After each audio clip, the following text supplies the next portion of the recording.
Welcome to Part 6 of the Success Toolbook Workshop. Over the years, I have had the opportunity to meet, engage with, and build relationships with successful individuals worldwide across various fields. I have spent time with successful business owners, investors, billionaires, mothers and fathers, college graduates, pastors, missionaries, international ministry leaders, friends, and a diverse array of other accomplished individuals. Besides the relationships themselves, the lessons I have learned from them have been invaluable in helping me make decisions.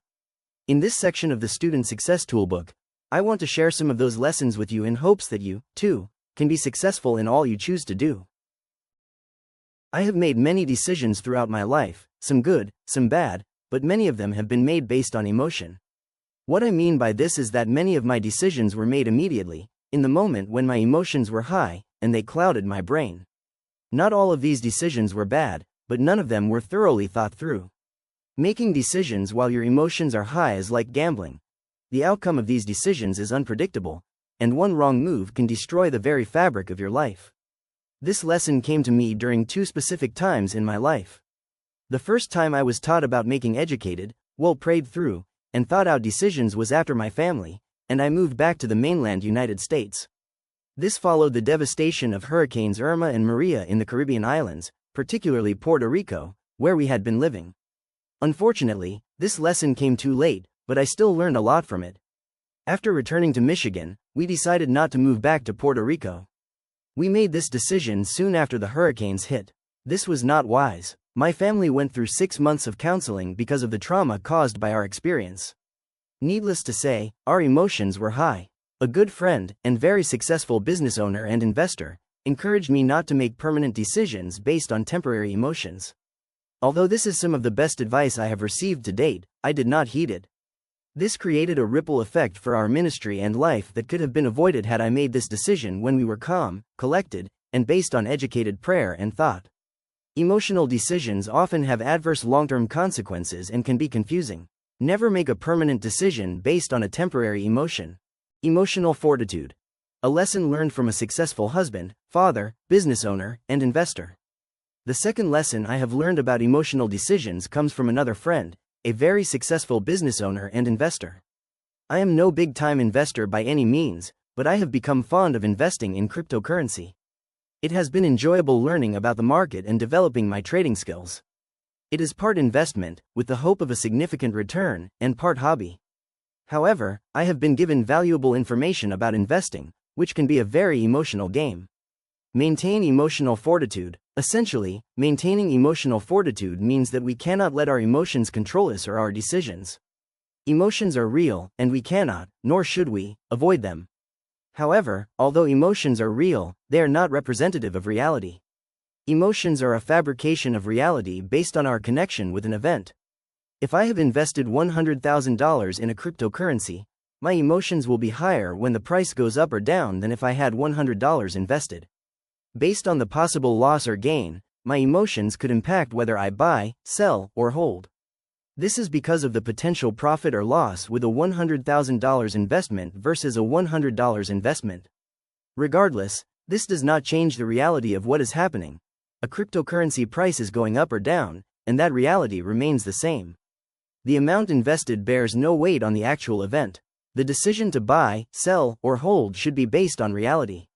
By choosing to make decisions based on reality, your emotions, although they may still be present, are removed from the decision-making process. Emotional fortitude gives you the strength to stand firm when emotions are high and is a valuable key to long-term success. When it comes to you, as a student, you may despise or enjoy an assignment, but your emotional connection to the work bears no weight on whether it is to be done or not. We all have good days and bad days. Emotional fortitude helps us push through where our emotional state tends to influence our desire to act. In life, we do not always get to choose what needs to be done, and when we need to do it. If you can learn to grow in emotional fortitude, doing things you don't want to do will become easier and more enjoyable. But emotional fortitude doesn't come easy. It takes intentional decisions to think through a situation or event when emotions run high. Continued practice of controlled emotional decisions will develop your emotional fortitude. The key to success, then, is knowing what you want. Have a clear goal and purpose in mind, and use that as your baseline for decision making rather than letting your emotional state dictate your actions at the moment. Ask yourself, will this decision help or hinder me from reaching my goal of living out my purpose? Take the time to think through your decisions and assess the possible outcomes, because we are all one decision away from success or failure. I have had many relationships in my life, some good and some not so good. For whatever reason, my natural tendency is to avoid healthy relationships and maintain unhealthy ones. I know, this makes no sense. I have learned, however, that the health of our relationships with others has a direct impact on who we become and how successful we are. Don't get me wrong, breaking off bad relationships is not easy. But it is necessary to grow past the point at which you are currently. It is a principle that no person can avoid. How we act reflects who we spend most of our time with. It is almost as if the more time we spend with people, the more of who they are transfers over to us. So, make sure that the people you spend your time with reflect who you hope to be. Take a moment to reflect on those in your life, their actions, and the nature of their lives. Then, look at your own life.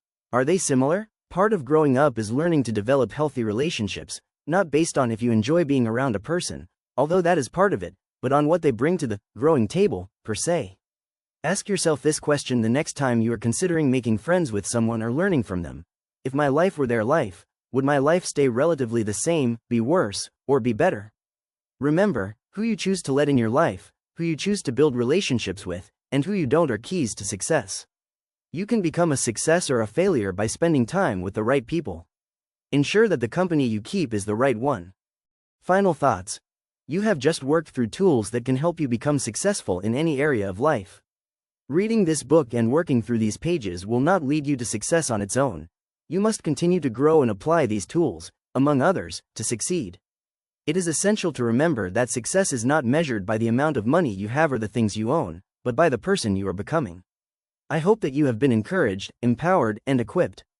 Success is out there, waiting for you.